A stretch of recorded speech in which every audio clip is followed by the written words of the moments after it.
¿Qué tal, mis queridos amigos? ¿Cómo estáis? Espero que vaya muy bien por ahí. No es desde luego el objetivo primordial ni principal de un canal del mundo del automóvil e información del motor como es este, hablar de noticias políticas. Pero cuando la política está impactando y tiene el foco puesto con tanta intensidad como actualmente está ocurriendo en Europa en la industria del automóvil, no nos queda más remedio que tener que mezclar la información con el asunto político, aunque este no es un canal de opinión política y sí sobre el análisis del producto y del futuro de la industria del automóvil, y de eso vamos a hablar en este vídeo con estos últimos anuncios que ha habido en la Unión Europea y estos anuncios de la Comisión, que por cierto ya no es norma todavía, esto se tiene todavía que refrendar y acordar en un proceso bastante largo, primer dato importante, pero en definitiva estos anuncios de una reducción del 55% de las emisiones de CO2 de aquí a 2030 e igualmente la desaparición de la venta de motores térmicos en lo que se refiere a automoción privada en el año 2035, antes de lo previsto por mandato de la Unión Europea, son noticias súper importantes que van a impactar directamente en lo que es la industria del automóvil que vamos a ver en los próximos años y de la que os vengo hablando desde la creación prácticamente de este canal, creo que de una manera bastante intensiva. Entonces vamos a analizar paso por paso qué es lo que quiere hacer la Unión Europea, vamos a explicar por qué y vamos a explicar también cuáles van a ser las consecuencias de esta electrificación masiva que nos van a imponer. Y digo imponer porque esto no viene desde el punto de vista de una opción de consumo, sino una opción de normativa a la que se obliga a los fabricantes, y cuál va a ser igualmente el papel de los fabricantes en todo este proceso. En definitiva, qué está pasando, todos los porqués, qué es lo que puede ocurrir próximamente, que es bastante peliagudo, y también cuáles son los peligros, los miedos y los problemas que va a haber próximamente. Así que vamos a arrancar aquí en el canal de carwow.es porque hay mucha tela que cortar en este asunto. ¿Buscas un coche nuevo? Entra en carwow.es y mi equipo te ayudará a encontrarlo y conseguir el mejor precio. Carwow.es, el comparador de precios de coches nuevos. Tengo otro canal, se llama El Cascarón de Nuez, es un canal personal, no el de Carwow, donde hablo de cualquier cosa que me apetece hablar, incluyendo temas que no tienen que ver del mundo del automóvil, mundo de la empresa, vivencias personales, noticias curiosas, personajes interesantes, todo lo que no es motor y también videoblog personal. Bueno, pues casualmente y de una manera muy llamativa, uno de los últimos vídeos que he publicado en El Cascarón de Nuez, que se titulaba algo así como Economía de cristales rotos, están destruyendo el sistema para revitalizarlo o para sostenerlo, para mantenerlo. Estamos asistiendo, es lo que te quería contar, cuando digo al sistema me refiero al sistema capitalista, estamos asistiendo a una demolición controlada del statu quo del sistema en el que vivimos por parte de las élites para encontrar nuevas formas de hacer negocio y nuevos sumideros de crecimiento, ahora que parece que los que teníamos hasta la fecha están agotados. Bueno, pues es muy interesante como unas pocas semanas después de publicar ese vídeo aparece una entrevista con un alto economista, uno de esos expertos que trabaja con las altas instancias, con las élites de los países y de la Unión Europea, hablaba directamente de la destrucción creativa y se refiere a la destrucción de sistemas, a la destrucción de economías creativas. Yo hablaba de destrucción de supervivencia, es exactamente lo mismo, en definitiva, cargarte sectores de la economía para crear otros que crees que en el futuro pueden generar mayor crecimiento sostenible en el tiempo. Y ese es exactamente el punto, esa es exactamente la clave en la que estamos ahora. La Unión Europea directamente está destruyendo todo un sistema económico en el que hemos estado sustentado en los últimos años con la bandera del cambio climático. Esa es la clave, tiene que haber un enemigo, tiene que haber un propósito común, y qué mejor propósito que salvar el planeta, que salvar el medio ambiente. El enemigo común es el calentamiento global, que no niego que el papel del ser humano esté detrás. Lógicamente, el papel del ser humano y el crecimiento económico basado en los combustibles fósiles tiene un papel que es muy difícil de determinar, pero que evidentemente está ahí. Lo que es interesante es lo que viene detrás. Y lo que viene detrás, primero de todo, es la afirmación rotunda que la desaparición de todos los motores térmicos en la Unión Europea dentro de unos teóricos 15 años no va a salvar al planeta del calentamiento global. De hecho, hay estudios que hablan de que ese cambio en las emisiones de CO2 en Europa, basándonos en la electrificación del parque móvil, supondría menos de un 0,1% de cambio en la temperatura del planeta. Y es que en la Unión Europea somos una isla. Efectivamente es calentamiento global, calentamiento planetario, no calentamiento europeo. De nada sirve tomar medidas locales si no vienen acompañadas de medidas globales por parte de los otros planetas. De nada sirve tomar medidas locales si esto no viene acompañado por una acción coordinada de todos los países del mundo, teniendo en cuenta también que Estados Unidos, China, Rusia son prácticamente el 60% de las emisiones de CO2 que provocan calentamiento global en el planeta, uniendo a ellos a la India también. Y la Unión Europea está ahí en el top de los que más emiten, pero no es ni mucho menos. De hecho, entre Estados Unidos y China estamos hablando de nada menos que el 44% de las emisiones. Países como España no son ni el 1% de las emisiones. Siempre estamos hablando de CO2. Bien, dicho esto, ¿qué puede haber detrás de una medida tan drástica, teniendo en cuenta que las emisiones del transporte privado particulares en Europa son el 12% del total de las emisiones de CO2 y a nivel planetario no llega ni siquiera al 10%? Bueno, pues es evidente que detrás de esto hay una idea, un interés de que merece la pena tomar este riesgo, con todo lo que va a venir a continuación y que os voy a contar, a cambio de generar un nuevo tipo de economía en la que se supone que va a haber, como digo, un sumidero de crecimiento, que es la economía relacionada con la descarbonización, mucho más potente y que va a generar más empleos. Esto es lo que defiende, entre otras personas, este economista que trataba exactamente el tema también de la economía de cristales rotos o de la autodestrucción del sistema. La pregunta es, ¿quién se beneficia de esto? ¿Quién hay detrás de esto?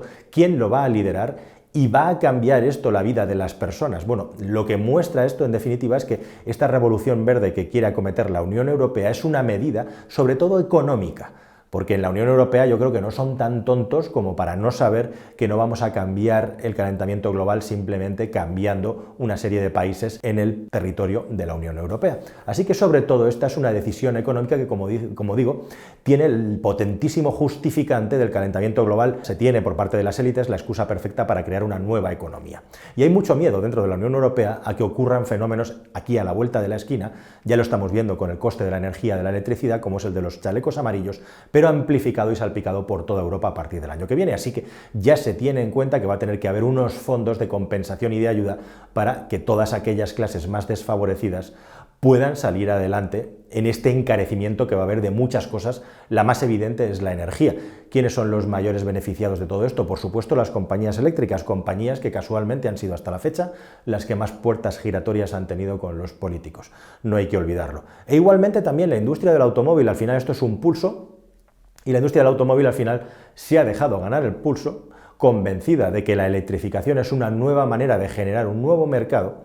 Y es también el reconocimiento, yo creo, intrínseco del fracaso de la política de automoción de las marcas automovilísticas europeas a nivel planetario para poder competir con los mercados de China y Estados Unidos. Y yo creo que al final en Europa solamente nos quedan tres grandes grupos automovilísticos. Uno es el grupo Volkswagen, otro es el grupo Stellantis y el otro sería el grupo de la triada de Renault, Nissan, Mitsubishi. En definitiva, Renault, que es quien marca aquí el paso, quien tiene más peso.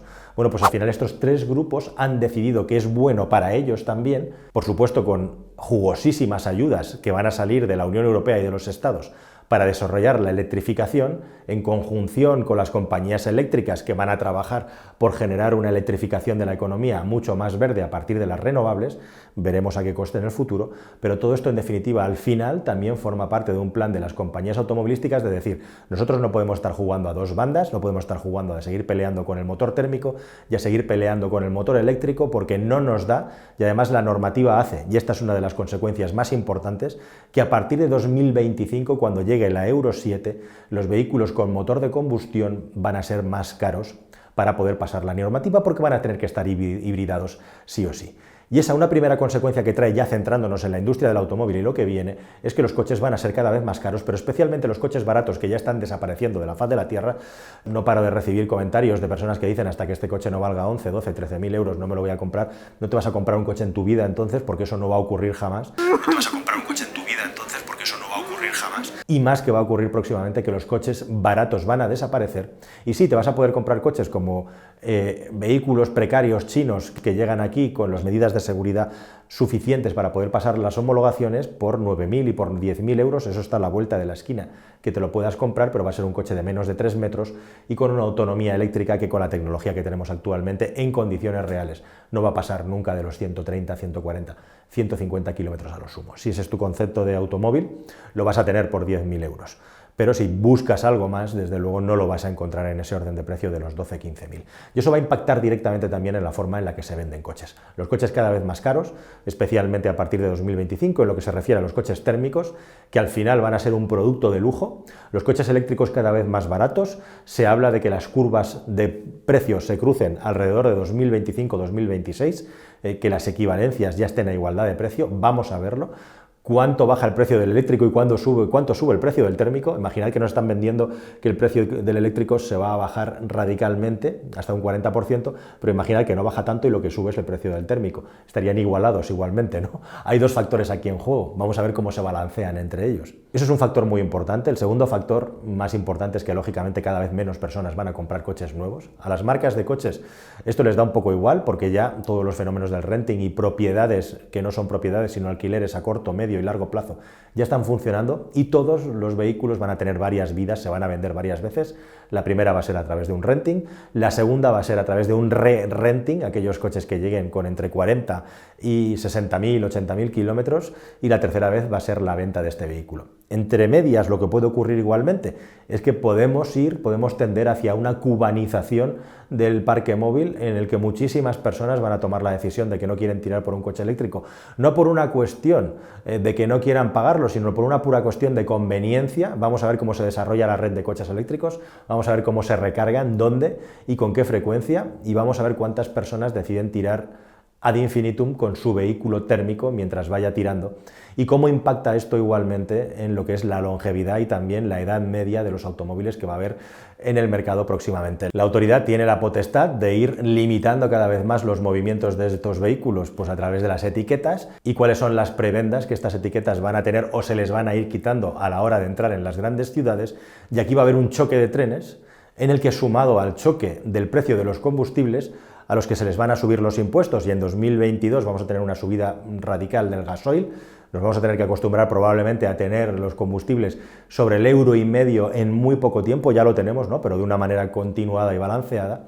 Bueno, pues vamos a ver hasta dónde llega esto. Y lógicamente también, como digo, esta es una medida que lo que busca es cambiar la economía. A mí me recuerda mucho, reflexionando un poco estos días sobre esto, a la situación que vivíamos en los principios de los años 80, solo que en aquel entonces prácticamente todo el que quería trabajar tenía trabajo, aunque fuera en la economía sumergida. Y hubo una reconversión industrial brutal que lo que trajo también fue un montón de liberalización del comercio internacional, y que muchas de las cosas que se hacían aquí de una manera absolutamente ineficiente, pero que daban de comer a muchas personas, se trasladaron a productos que venían importados de Asia especialmente, y que quitaron mucho trabajo, y como digo, se tuvo que reconvertir la economía. Yo creo que estamos en un momento muy parecido al de principios de los años 80, pero aquí el fenómeno está mucho más agudizado y no tenemos una situación económica tan boyante, en el sentido de todo aquel que quería tener trabajo prácticamente lo podía tener, como ocurría por aquel entonces. Hablamos de finales de los 70, principios de los 80, las tasas de paro estaban bajísimas en España, hasta que llegaron las primeras crisis. Y entre medias, pues eso, la posesión del automóvil va a ser cada vez más un producto de lujo, de superlujo. Europa no va a salvar el planeta por las emisiones de CO2 eliminadas de la pérdida de automóviles de combustión. Europa va a mejorar grandemente la calidad del aire de las ciudades gracias a la expansión de las zonas de bajas emisiones. Eso es totalmente cierto, pero eso no va a salvar al planeta, va a salvar la calidad del aire que respiramos en las ciudades. Y entre medias, lo que va a ocurrir también, y ojo a esto, es que mucho del producto automovilístico que va a llegar a Europa va a llegar desde China. No solamente automóviles chinos como los que yo te estoy enseñando en este canal en los últimos tiempos. Me llama muchísimo la atención esos comentarios ultra negativos de la gente contra los coches por ser chinos, cuando luego llevan en su bolsillo un teléfono móvil chino, de esos que nadie quería hace 15 años, ropa que está fabricada en China, muebles en su casa que están fabricados en China, todo está traído y fabricado de China. Y los automóviles chinos van a venir, pero no solamente de las marcas chinas, también van a venir automóviles chinos de marcas europeas, como puede ser, por ejemplo, Dacia, o como puede ser, por ejemplo, Smart, o como puede ser, por ejemplo, Volvo, o BMW, o la mismísima Citroën, porque necesitan reducir drásticamente los costes para poder seguir siendo competitivos. Y ojo, porque una parte importante de la industria del automóvil europea se está deslocalizando, y aquí se va a quedar un poco lo que sea más competitivo desde el punto de vista del rendimiento que le sacan al coche, es decir, del beneficio, lo cual implica fabricar aquí automóviles de un coste medio alto. Por contra, ¿qué es lo que busca la Unión Europea como esto? Pues es la promesa de que dentro de unos años en el resto del mundo va a pasar lo mismo y que Europa ya habrá hecho esa transición y tendrá economías, empresas que estarán lo suficientemente bien capitalizadas y potentes como para poder exportar esa tecnología, ese conocimiento al resto del mundo. E igualmente con los coches eléctricos, ¿qué es lo que ha hecho la industria del motor en Europa? Pues ni más ni menos que al final ceder en el pulso a cambio de recibir jugosas ayudas y montar fábricas y sistemas de producción de baterías que en el futuro permitan que los vehículos que se venden en Europa se puedan vender también en el resto del mundo y especialmente en el mercado de los Estados Unidos, donde una marca como Volkswagen, por ejemplo, tiene mucho que decir y no ha sido capaz de penetrar, ni mucho menos después del gran batacazo que se dio con el Dieselgate. Ahora Volkswagen se auto-otorga líder de la electrificación en Europa y quién sabe también si quiere tener esa bandera en el mundo para conquistar sobre todo el mercado de los Estados Unidos y el mercado asiático, que son los grandes polos donde esta empresa puede crecer. Y ojo que Volkswagen, como sabéis, está en franca competencia con Toyota por ser el mayor fabricante del mundo. ¿Tiene algo que ver el lobby de los fabricantes alemanes de la automoción en todo esto, en todo este asunto de la ultraelectrificación de la industria del automóvil en Europa para coger la suficiente tracción para luego poder dar el salto con unos costes apropiados? Pues probablemente sí, porque no os olvidéis que estamos dentro del seno de la Unión Europea y tenemos que acatar las cosas que se deciden dentro de la Unión Europea a cambio de todas aquellas cosas positivas también que hemos estado recibiendo. El tiempo dirá si esto es bueno o malo para nosotros y el tiempo dirá también si España, Portugal y los países menos ricos de la Unión Europea pues acabarán convirtiendo en una especie de Suecias, Dinamarcas pobres, es decir, países con menos riqueza pero con el mismo nivel de impuestos. Así que esto, queridos amigos, es un poco lo que está sucediendo y lo que va a suceder. Evidentemente, detrás de todo este mensaje hay un asunto puramente económico, un asunto puramente crematístico, que para mí es el reconocimiento flagrante de que Europa ha fracasado como modelo de sociedad y ahora hay que romperlo todo para volverlo a construir con la esperanza de que esta economía verde nos dé un liderazgo a nivel mundial en el medio y largo plazo. Lo que va a ocurrir en todo este proceso de transición no lo sabe nadie, ni siquiera lo saben ellos, y las consecuencias están por ver. Esperemos poder tener el suficiente tiempo para poder vivirlo y poderlo contarlo y compartirlo con todos vosotros. Nada más, queridos amigos, esta es la situación de la industria del automóvil, un automóvil en el que, por cierto, también los concesionarios se ven gravemente influenciados por este cambio de modelo en el que el coche se estropea mucho menos, tiene mucho menos mantenimiento.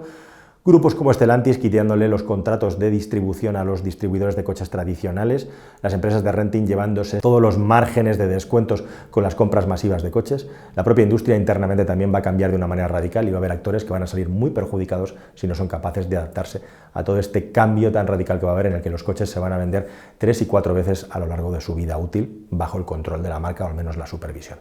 Hasta el próximo vídeo, amigos, espero que haya sido interesante. Adiós.